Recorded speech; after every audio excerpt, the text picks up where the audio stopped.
Hello, everyone, and welcome to the Bill and Melinda Gates Foundation Networks for School Improvement webinar. My name is Adam Tucker, a Deputy Director on our K-12 team, and I'm joined by my colleague, Vivian Mahalikis, and we have the pleasure to represent our team and to host today's webinar. And if we could advance the slide to show the agenda. We want to say a couple of things to sort of kick things off. First and foremost, we are just delighted that you've decided to join this webinar. What lies ahead for the next hour, we hope, is an informative and motivating session that helps you think about your engagement with our RFP. This is our second and final webinar. If you missed the first one, please know that you can access it through the RFP portal online. And for those of you who are participating live in today's webinar, we're obliged to let you know that we're recording the webinar and it will be posted online within 48 hours. In the spirit of full transparency, which is something we want to embrace, you should know that Vivian and I are not together in the same room.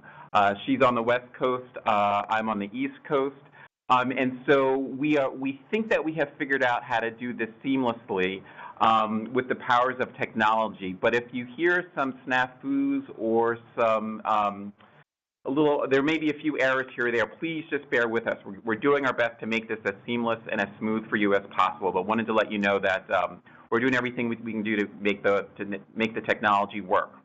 So with that, we want to also start by saying that we come to this RFP, we come to this work with excitement, humility, and respect for you and your work, and a deep, deep commitment to doing all that we can to improve the outcomes for our nation's youth. For this webinar, we have a seriously ambitious agenda for the next hour, so we're just going to dive right in. Vivian, can you walk us through the agenda? Yes, I will. So hi, everybody. I'm Vivian Mahalikis, and I am a Senior Program Officer at the Bill and Melinda Gates Foundation. So on this slide, you see our agenda for today. The focus of this webinar, as I'm sure you already know, is measurement, learning, and evaluation. And that means that we'll be discussing the outcomes we're seeking to achieve through our Networks for School Improvement effort, and how we'll be working with you to measure those efforts. And although we're not expecting intermediaries to be ready to take their work to scale at this point, we do want to begin with the goal of scale in mind. So we'll also explain our approach to both formative and summative evaluation, both of which will help us check to make sure that we're on track to meet our collective goals. So we'll begin this webinar with Adam and me walking you through our approach to measurement, learning, and evaluation, and that should take about 20 to 30 minutes. And then we'll have time for some questions and answers. We've collected a whole lot of questions from you from our inbox and our Twitter feed and other sources, and we'll dive into some of those. So we've picked some questions that reflect the nature of this setting. And as part of our commitment to transparency and fairness, we're not going to comment on individual applications or provide advice to any applicants, either through this webinar or through other means. So please don't ask us to do that.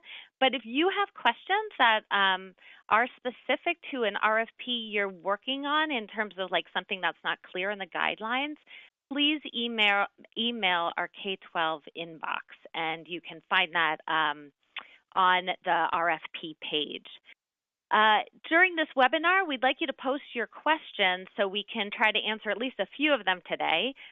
The webinar platform has a couple of ways that you can submit a question to us. So the one way is you can use the chat bar, and the other way is that you can use the Q&A option, and both of those are on the right side of the screen.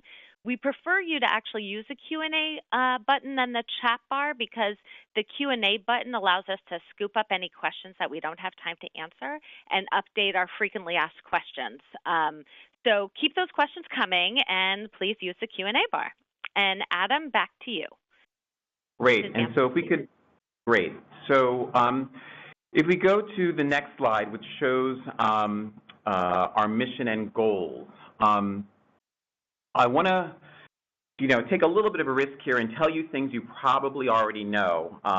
And I want to talk you through our Networks for School Improvement work as it relates to our overall K-12 strategy and ultimately the mission of the Bill and Melinda Gates Foundation.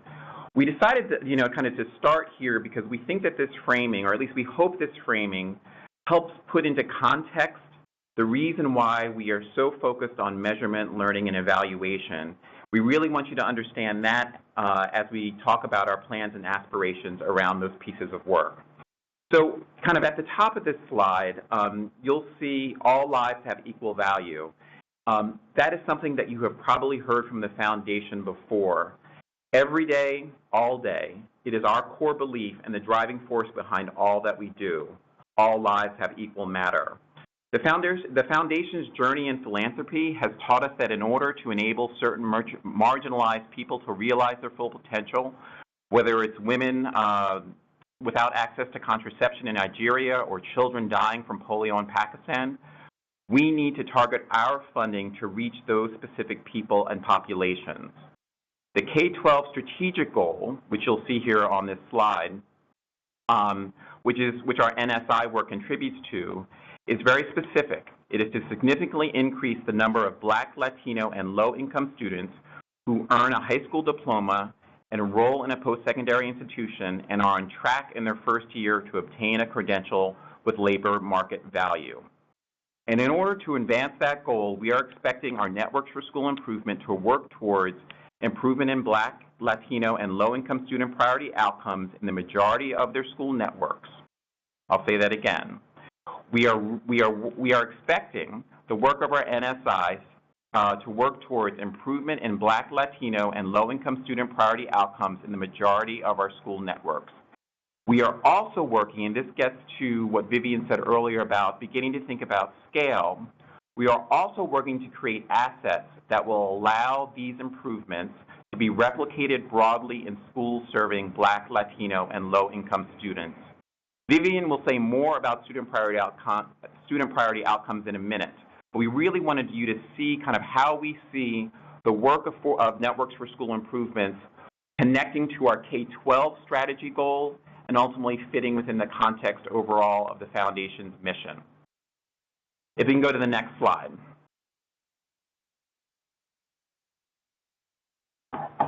I want to say a little bit more about why we care so very much about measurement, learning, and evaluation. We care deeply about it because we believe that it is our collective learning, the collection of folks on this phone call, and the assets generated by that learning that can scale, spread, and sustain efforts that have real, tangible impact on the outcomes of Black, Latino, and low-income youth. Our resources are significant. We know that. We do know that we are the Bill and Melinda Gates Foundation. But without deep, meaningful, rigorous learning, even our resources are insufficient and unable to support the kind of transformation we all seek for so many of our schools, students, and systems. We see measurement and evaluation as supports to learning that we must do together. And as you know, measurement and evaluation rely on data, so we want to talk about data briefly. We believe at the Foundation, like I think many of you, that the effective use of data can help improve educational outcomes for all students. Data can empower teachers, school leaders to better understand their students' needs, personalize instruction, and identify what works for each student in each and every classroom. Data can give parents and students important information about progress, strengths, and accomplishment, and it can help us at the Foundation and you as intermediaries understand what schools are doing well and what they could be doing differently in order to improve the achievement of Black, Latino, and low-income students. Data we know, and we talked about this a bunch on our last webinar, is essential to continuous improvement for all of us, whether we're sitting at the Gates Foundation, you're sitting at an intermediary, or at a school. With that as a backdrop, I want to highlight 3 sets of data all of us intend to use on this NSI journey together. And we will be focusing on this data kind of in an annual way, on an annual basis. We affectionately, around our own table, call these the Big 3, which is our shorthand for describing our approach to measurement, learning, and evaluation. First, on the left-hand side, student outcomes. Again, Vivian's going to walk through our focus on student outcomes in a more detailed way. so I'm not really going to steal her thunder. I just thought it was important that we highlight that student outcomes are essential, as it's where we will or will not see student-level impact. For us, student outcomes must be front and center at all times. Student outcomes. When it comes to that, I want to sort of add a footnote or a little bit of a public service announcement when it comes to outcomes and student data. We understand fully that student data must always be responsibly used, and it also must be used in a way that protects and respects individual privacy. We are committed to working with you to ensure that there are safeguards and rules that protect privacy and promote the ethical use of student data, and to promoting responsible stewardship of student data. Let's move on to school systems, the second of our big three. Again, Vivian's going to talk a bit more about the role of systems in detail, but I want to flag here that we understand that schools do not exist in a vacuum. They are part of a system. Sometimes they're part of multiple systems that have a real impact and effect on their ability to deliver a quality education. As part of our Networks for School Improvement work, we are committed to understanding systems and their interplay with student outcomes. Connection between 1 and 2 here on this slide. Finally, number 3, network health. As we have thought about this particular aspect, the Networks for School Improvement part of our strategy, we are hypothesizing, like I think many of you all are, that there is something catalytic and powerful about schools working together, working with an intermediary organization. And we are committed to working with you to learn about and study the power of networks by understanding this thing we are calling network health, which will look at questions about collaboration, resource sharing, governance, etc. It is these big three, student outcomes, school systems, and network health, that anchor our measurement, learning, and evaluation plans and aspirations, and that will guide our data collection efforts with you. Vivian, let's go to the next slide, and Vivian will walk us through in a little bit more detail, first, how we're thinking about and framing student outcomes and indicators, and then talking a bit more about systems. Vivian, you're up. All right. Okay, folks, hold on tight. We're going to talk about here is like the most technical part of the webinar, and it can get sort of confusing quickly. So we've tried our best to make this digestible with examples and graphics and clear explanations. That being said, we want to highlight from the start a simple takeaway that we want to emphasize. So through these NSI grants, we are tight on the outcomes that we seek, and we are flexible on the indicators and the measurement of those indicators and outcomes. We recognize that these will be heavily influenced by the local context, local requirements, data availability, and other things. So if you've poked around at all in the RFP, you've likely seen this list of outcomes and indicators because they're all over the documents. These are the ones that we're focused on, and I want to talk through these outcomes and why we're focused on them. So probably for many of you on this call, these outcomes or indicators are familiar. Many school systems across the country have begun using them to focus their efforts to improve high school graduation rates and students' post-secondary outcomes, given the predictive power of these data. So we know that there are predictable times and transitions in a student's journey through school that are critical, particularly for students who are at risk of school failure. So, the data shows us that students who are at risk of dropping out or not prepared for a post-secondary experience send those signals really early. And these student-level on-track outcomes and indicators, as you see on this slide, provide schools with visibility into whether students are being equipped with the knowledge, skills, and agency to succeed in upcoming transitions. And if they're not, to intervene early before students fall too far off track. So these outcomes and indicators, while they're important for schools to figure out if they're on track and students are on track, they're also really important data for schools to track any of their improvement efforts. So as you read in the RFP, we're asking that your network aim relate to one or more of these outcomes and indicators. In other words, we're asking you to select outcomes or indicators around which to focus the network's collective improvement efforts. That doesn't necessarily mean that your aim has to be one of these outcomes and indicators, but it can be. It should, however, be something that you think will move one of these outcomes. Now, some of you will be ready to talk about the outcomes or indicators that you'll focus on in your networks when you apply for the RFP. You might be in this position because you've already been working with these schools or because there's a problem space where your organization has the most experience. So you'll be looking to work with partner schools who also hope to improve a specific indicator or outcome. Others on the phone won't be in that position, and that's totally fine. But here's what we don't want you to do. We don't want you to pick a focal area without having a really compelling reason. So either the schools have an identified need as demonstrated by the data or your own expertise within your organization. So don't pick something just because you think you need to pick something for the RFP. So now the next logical question is like, what makes up 8th grade on track or what makes up 9th grade on track? So these on-track indicators are a composite of several other indicators. So as you can see on the slide, 9th grade on track is generally a composite of course credit, failure rates in core courses, and attendance. Different studies have proposed and used different indicators, and you can see an example on the slide from University of Chicago and from Johns Hopkins. For high school graduation and college readiness, the indicators generally include such things as grades, core GPA, attendance, behavior, test scores, coursework, and you know, some of this research, you know, is still evolving, and I'll talk more about that in a second. So let me just say 3 really important things as you navigate the selection of outcomes and indicators. First, we expect that the indicators or indicator that your network focuses on will be derived from and influenced by a combination of factors. So the research and evidence base, some of which you see on this slide, the network's problem of practice, the local context and availability of data.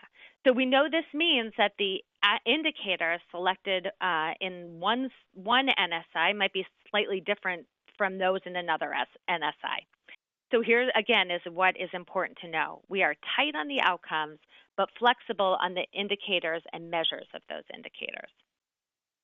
Another important thing to know is we're going to ask you to measure the outcome fully, even if you're only focused on one indicator. So looking at the Chicago 9th grade on track composite that you see there on the slide, we'll ask for you to measure both course accumulation and failing grades in course subjects, even if your work is only focused on course accumulation. We're doing that for a couple of reasons. So one is, you know, as we tried to say a number of times, we're really in learning mode here. So this helps us get a complete picture of students' progress and begin to understand the interaction and relationship between outcomes and indicators. Secondly, we're asking NSIs to measure the student level outcomes associated with the grade span they'll be focused on and the grade span after the one that they're focused on. So like, for example, if there's an NSI that's focused on high school, say 10th or 11th grade, we would expect the NSI to measure college ready on track as well as high school college access. Again, the reason for this is it gives us a better understanding of the relationship among on-track indicators. We can figure out, for example, whether movement in college on track really does move high school access, or if it's an improvement sort of like in a moment of time that doesn't influence other later outcome measures.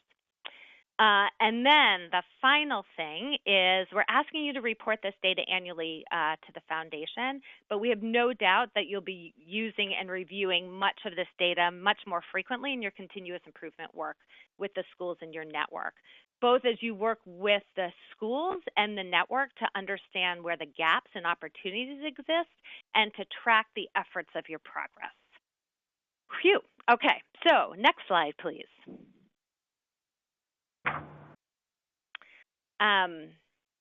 Okay, so one more slide on student outcomes, and this is just to tell you a bit about how and why we landed on these outcomes. So on the left, you can see where some of the seminal research on the predictive nature of student on-track outcomes was done. Much was done in the mid-2000s by the Chicago Consortium of School Research and by Bob Balfance at Johns Hopkins University. Other major contributions were studies conducted by Clifford Alderman at the U.S. Department of Education in 1999 and 2006, and through some regional implementation studies. So, and the research on the predictive nature of these outcomes is compelling, and it's still evolving.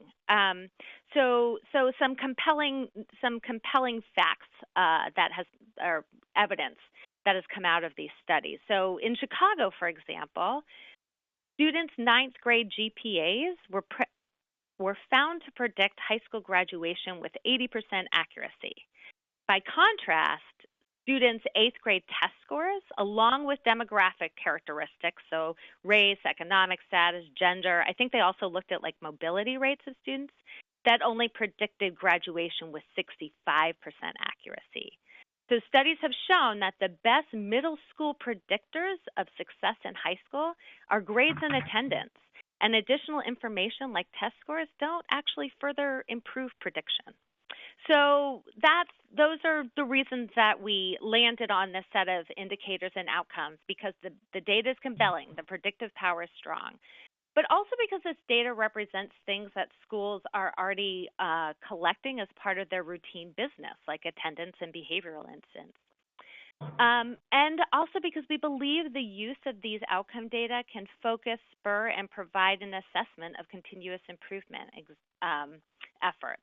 They are, for example, important data for root cause analysis and for schools to determine if their efforts are effective.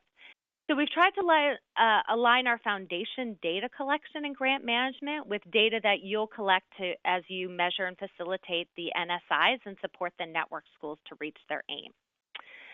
Okay, that's all for now. Hey, Vivian. Yes, Adam. I'm going to thank you. Can I just say a couple of things before we move on to school systems? Yeah.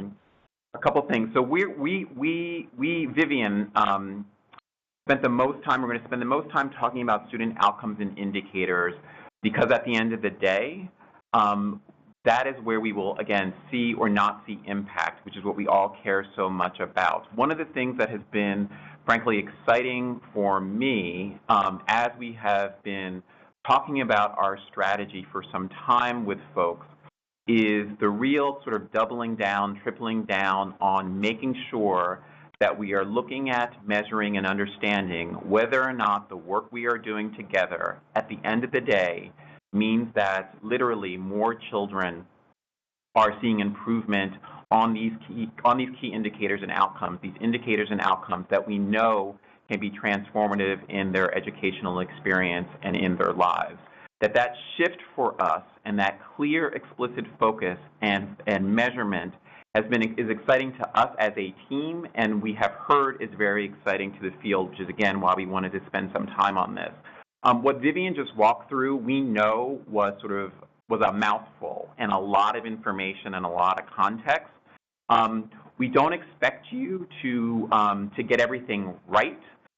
We see this as an iterative process. We really wanted to get you grounded in this, and I encourage folks, we're recording this for a reason.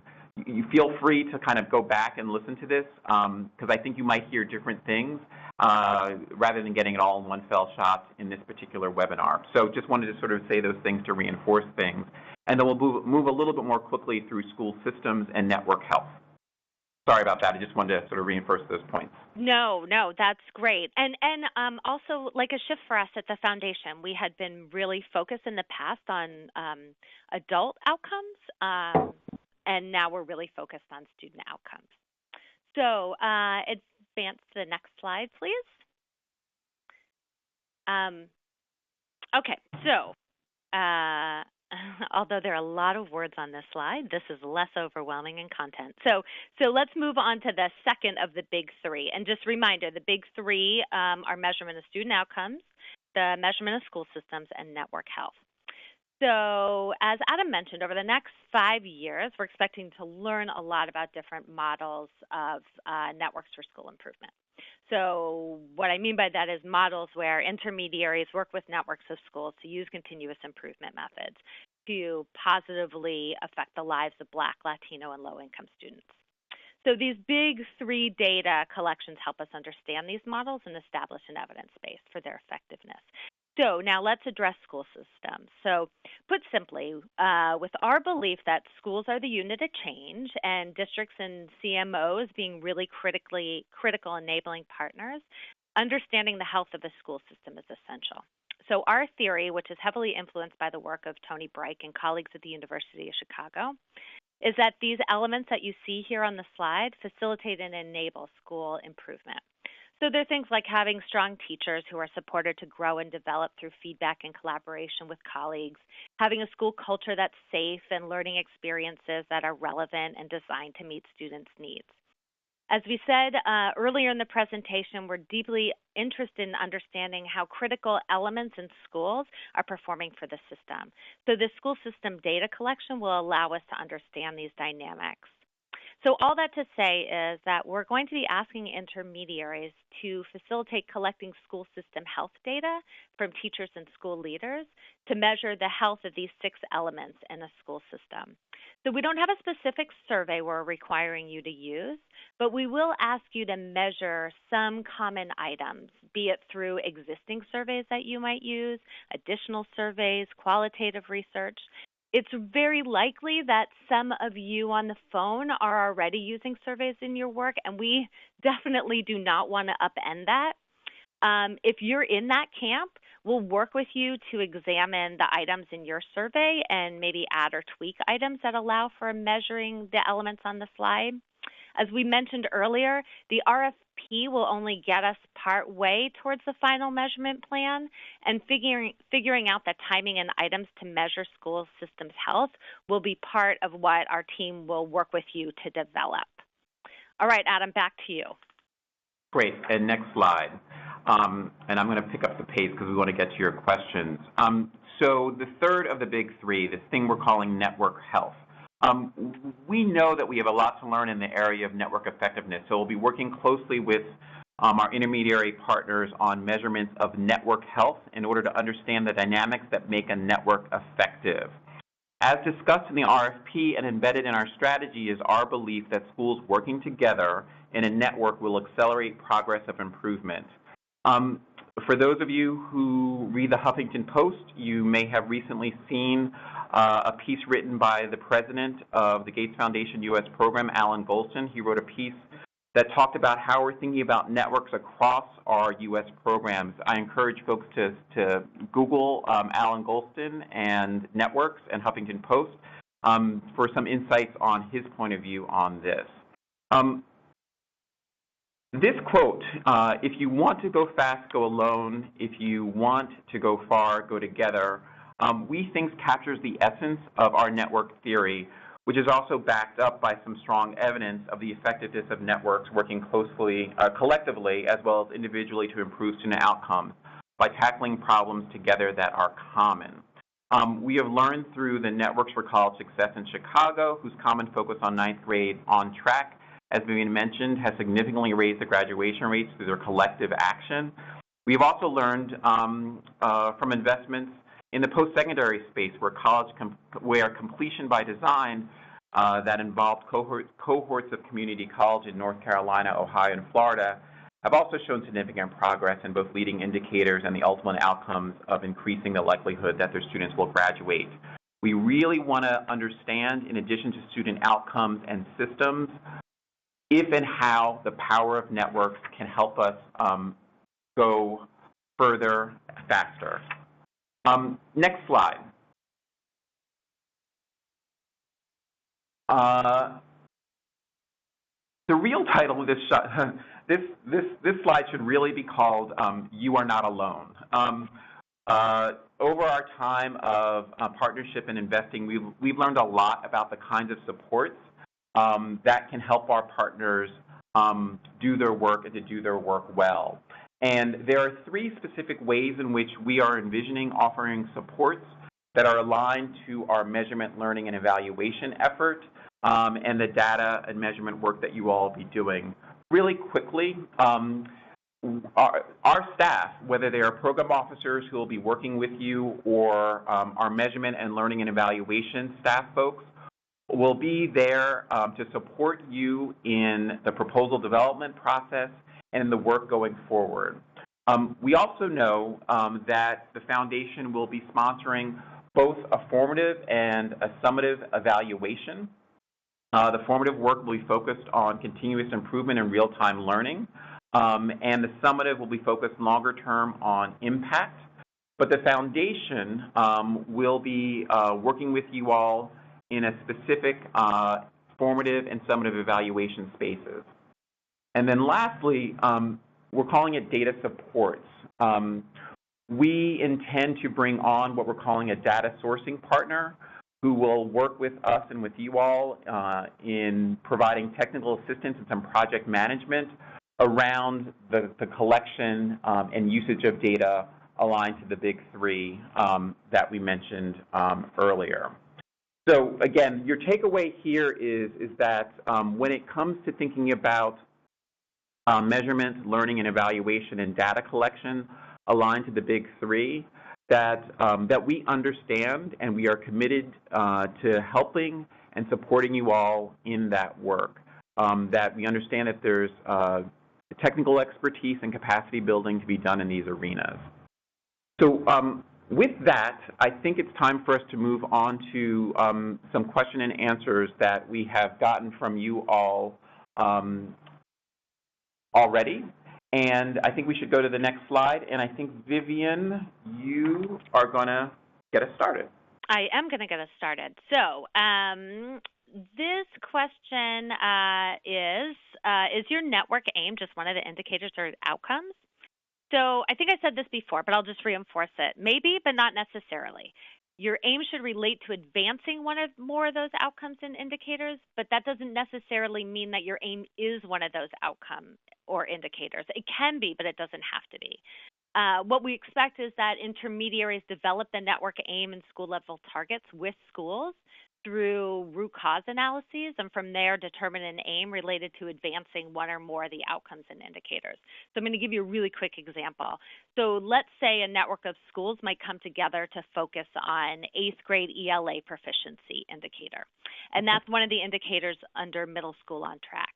And they do a root cause analysis, and based on that, they learn that in all the schools, ELL students are lagging behind non-ELL students. And that academic writing is really the area where there are the most gaps. So in a case like this, a network aim might be cut in half the performance gap between English learners and non-English learners on the writing portion of the state test between June 2019 and June 2021. So this aim, as I just said, is measured by the 8th grade ELA proficiency indicator.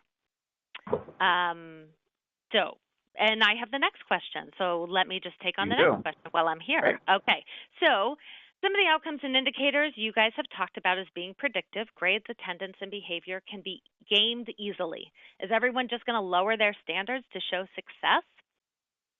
So our answer to that is, let's face it, almost everything can be gamed, right? So we're hoping, though, that schools that are interested in being part of these networks for school improvement are interested because this is an opportunity to really focus on improving outcomes for students through concerted efforts to improve the systems and practices that will prepare kids for future success, and actually not by lowering standards or other ways of making the data look better than it is. We also think that this is where you guys on the phone come in as intermediary organizations. We trust you to be able to determine a school's readiness and interested in being part of a project like this. But let's face it, we've been in an accountability space for a really long time, so this is a really good question and a valid question, and one that we've had long conversations about at the foundation and with our partners. Adam, I'm going to turn it over to you. Okay. So can you clarify what you mean when you say that a majority of the students in the network must be Black, Latino, and low-income students? How many students of each subgroup? Can you double count low-income and Black? Is it 51% school by school or across the network? So This question or this set of questions have been kind of a persistent set for many folks. And I think I'm just going to say, like, we're sorry that our attempts to answer it have not always helped. And so I'm going to try again on this webinar. And I'm actually not going to try and answer this with what I'm going to call a technical response. And so if you're still a little undersatisfied, that's okay. But I don't want to try and answer technically because at this point in our kind of Networks for School Improvement journey, we think it's more about the spirit and the intention of the effort and our ultimate NSI goal of improving outcomes for Black, Latino, and low-income students. So I'll say it again. Across the network, the majority of students served need to be Black, Latino, or low-income. We are not interested in school-by-school demographic counts. Some of you have asked us that. We are focused on the network. We completely understand and know that there are low-income white students. We welcome networks that include them. We understand that there are middle-class African-American and middle-class Latino students. We welcome networks that include them. What we care most about is that the network as a whole serves a majority of students who have endured or endure unfair and persistent achievement gaps. The research tells us clearly that there are tremendous numbers of Black, Latino, and low-income students for which this is true. This question, I think, relates to another question that we've gotten, which is why are we focusing on Black, Latino, and low-income students and not other students or other demographics? It's a great question. When we look at the evidence of not just where there are equity gaps in educational access and achievement, but there are also large concentrations of students, we realized, and the research told us, that the categories that emerged were Black, Latino, and low-income students in grades 6 through 12. In many locales, we know that there are significant overlaps in these groups with other groups that need support. However, in order for us to maximize learning across networks, we are choosing to focus on these historically underserved students to increase the likelihood that we can learn and work across this field in the future. With regards to the questions that we've also gotten regarding why the focus on secondary schools and not elementary schools, which we also think is a good and fair question, I think it's fair to say that we landed on the secondary school focus for two primary reasons. One is our capacity and resources are limited. They are. So we feel and are compelled to be targeted and strategic in our investment, in our partnerships, and in our strategy. Deciding on what we're not going to do is always tough, but we really take our responsibility and our role seriously to make those decisions as wisely as we can. Secondly, we remain impatient optimists that there is an opportunity and a reality that we can actually help students get on track for high school graduation and post-secondary success within the secondary school years. As a team, we believe that to be true, and we are excited to actually focus this piece of our strategy on the secondary school arena. A different kind of question that I want to that we've gotten. Are memoranda of understanding required between the intermediary and its network schools? Do you need an MOU? And at what point do you need to have an MOU in place? This one I am going to answer technically. So the technical answer to this question is no. MOUs are not required between intermediaries and its networks of schools. It's not required because we feel intermediaries may find other ways to show evidence of buy-in, commitment, and accountability structures and processes between themselves and their schools. To be fully transparent, however, we do see ways that a formal MOU can be an important and powerful artifact of the NSI, especially with regards to data sharing between intermediaries and its schools, and a demonstration of commitment to student data privacy and data security, sort of referencing some of the things that we talked about earlier. We know, as we said earlier, that student data must always be used responsibly and in a way that respects individual privacy. And we're committed to working with folks to help in those regards. But to be very clear, we do not require MOUs, but we also see them as an important or useful tool or artifact. Vivian, your turn. Yes, my turn. Okay, so we got this question, which is, for networks that focus on the indicators around grade level math or ELA proficiency, are there specific assessments that qualify for this? Are state assessments preferable? Any other guidelines or requirements for these assessments? I'd say state assessments are preferable, mostly because they fall in line with the school's accountability standards and the information is collected routinely. So it's also in line with our goal of taking advantage of measurement that's already in place. So the next question is, how many students should be served by a network? So we've gotten this question like many more times than we would have imagined, actually. It seems that people might be worried that they'll propose a network that's too small or too large. So here's our answer. We do not have a specific target maximum or minimum number of students for an NSI. Like, we really don't, I promise. The number of schools in the network and the size of those schools will dictate the number of students. So in the RFP, you'll see that we seek to support schools that range in size from 20 to 40 schools.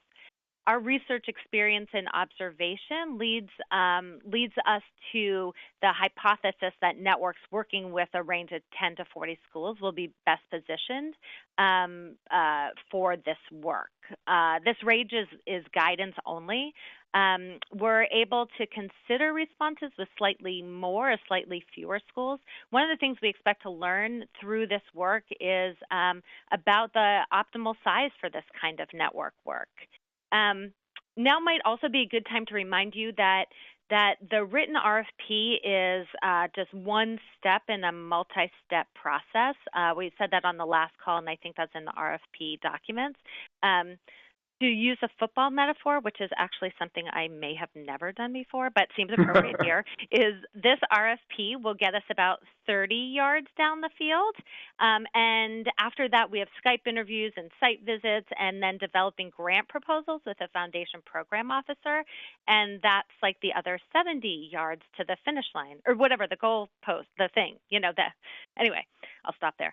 Another important reminder is that we intend to issue this NSI annually over the next few years. So know that this isn't your one and only shot at forging a partnership with us in this work. And because we're committed to continuous improvement, we expect to make adjustments and improvements in future RFPs based on what we learned from this round. And then the final question that I will ask and answer is, can private or parochial schools be part of an NSI? Short answer and long answer really is no. Our K-12 strategy and our NSI work, we're committed to working with public schools and public charter organizations. So if you want to work with a network of private schools or parochial schools, this RFP really isn't for you. We're open to networks that include both traditional public schools and public charter schools, secondary schools, that is. Yep. Hey, Adam. So, so Vivian, I'm going to ask a question that we just got, and I'm going to take a stab at the answer, but then you can correct me if I get it wrong or add to it or tell me that I got it just right. So this question is, student outcomes listed in one of the previous slides were annual indicators, test scores, credit accumulation, et cetera, which are not really frequent enough to support short-term cycles of inquiry. Should we also be looking at interim measures to support the continuous improvement process? The answer to that question is yes, I believe. You should be thinking about and looking at what is said here, interim measures to support the continuous improvement process, things that give you data that in a more frequent way than annually.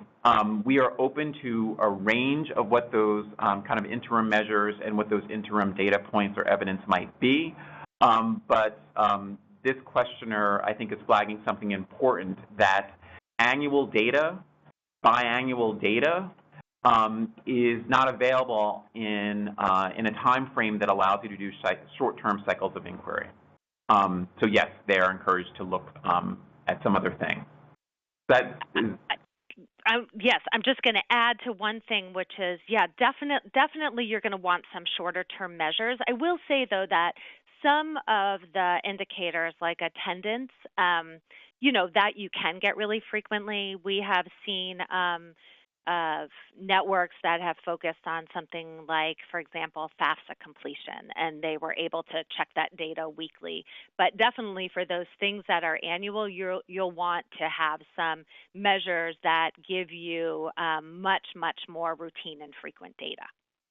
yeah, and I'd say this is one of the things I think we're pretty excited to kind of see what folks propose and what folks actually do, because we have some notions, but honestly we don't know where the focus will actually be. So another question that I'm going to put in front of you, Vivian, and ask you to answer it, and I actually think this might have come up in the last webinar, which is, does the aim, does the aim have to be the same across every school in the network? Yes. All the schools in the network should be working towards the common aim, but they will have school-level targets to that aim. So, for instance, in that aim that I had given an example from before, which if I can find it from the floor, so where it was like half the performance between English learners and non-English learners on the writing portion of the state test. What exactly that looks, so that would be the entire network aim, but what that means to half that score, school by school, will be different. So they will have school-level targets to that aim, but the network aim should be common across the schools. Anything to add to that, Adam? Nope, that's it. Let me, I'll ask, and I'll start to answer this one too, but again, I'll ask you to add to it. It says here, can grant proposal budgets include direct support to school network partners to test and refine solutions to the problem of practice? Okay, I'm going to say that again. Say that again. Yeah. Can the grant proposal budget include direct support to school network partners to test and refine solutions to the problem of practice? So I think I need to probably make a few assumptions about what they mean by school network partners. But I think the answer is yes, that the budget can support, in some part, direct support to school network partners to test and refine solutions to the problem of practice. What I think this question is trying to get at is that once a school and a network has decided on its aim, and it is testing different change ideas, whether or not they can use some of the budget for this proposal for some of those interventions and solutions. And the answer to that question is yes, if I'm sort of understanding that question the way I think it's written here. Would you agree with that, Vivian? Yes. I would agree with that. Okay. Yeah. Yep. You don't have to if you don't. You know no, that, I know, right? and I disagree with you all the time, but in this one I do agree. Okay. Just on the budget, no one asked this, but I think this actually probably applies not just to the budget, but you probably heard it sort of thematically throughout both of these webinars, is that it is true. We have a K-12 strategy. We have a Networks for School Improvement strategy.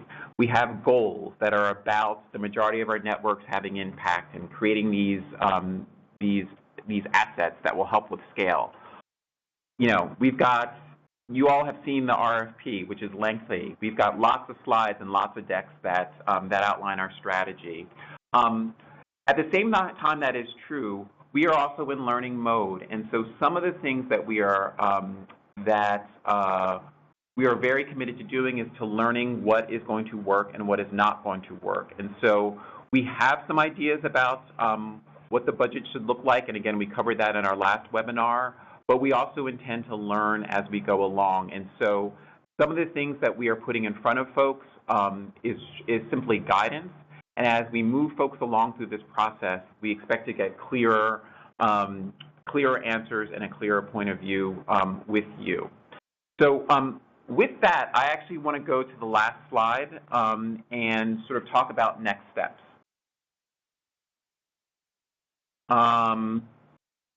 Okay, hold on. Great. So we think this is really sort of your checklist or your reminder for folks. Couple things we want to call out here. The RFP application, and again, Vivian sort of alluded to this with her football metaphor. The RFP application is really the first part of a multi-stage process, which begins when you submit an application and ends when successful applicants work with a program officer to get a final proposal for funding approved and signed off in what we believe will be August of 2018. We know that this is a long time frame and long timeline. The reason it's long is because we want to do this thoughtfully, and we really want to be in co-construction mode with you all in the field. We are going to make a few commitments to you so that you can plan ahead a little more for your work. Our first commitment is that when you submit your application, we will instantly acknowledge receipt of it so you know that it is safely in our hands. We know the time and energy that folks will spend to put these together, and we want you to just know that we've got it. Just as a quick sidebar on that, we do encourage you to keep a local copy of your application. There's a downloadable Word doc you can use to work offline on your application, and we encourage you to use that to keep a local copy of your application. Second, every applicant should know that by the end of March, whether or not we are advancing your application to the next stage of the selection process, which will be a video interview. So again, by March, everybody who submits an application will know whether or not they are moving forward or not. There is a slight chance that we might need to change this timeline if we get totally inundated with more applications than we can give due consideration to. We might need to go to a plan B. If that happens, we will mail every applicant on March 16th. To let them know when they will hear from us. For now, we are sticking with Plan A, which means that you will hear from us by the end of March about whether or not you are being invited to an interview or not. If you are invited to an interview and then pass the next stage, we will conduct a site visit with you. After that, successful applicants will be invited to create a formal grant proposal document working with a program officer, kind of one of those supports that we mentioned in an earlier slide.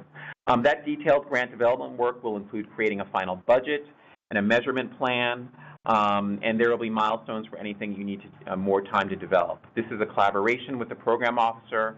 This collaboration with the program officer will all happen in late May and in early June. Successful proposals will be approved for funding by or around August. And sort of you can see that sort of reflected in the slide above.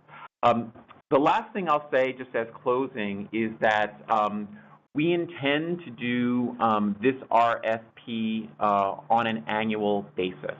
And we expect that the second RFP will be different, better, and improved from the first RFP.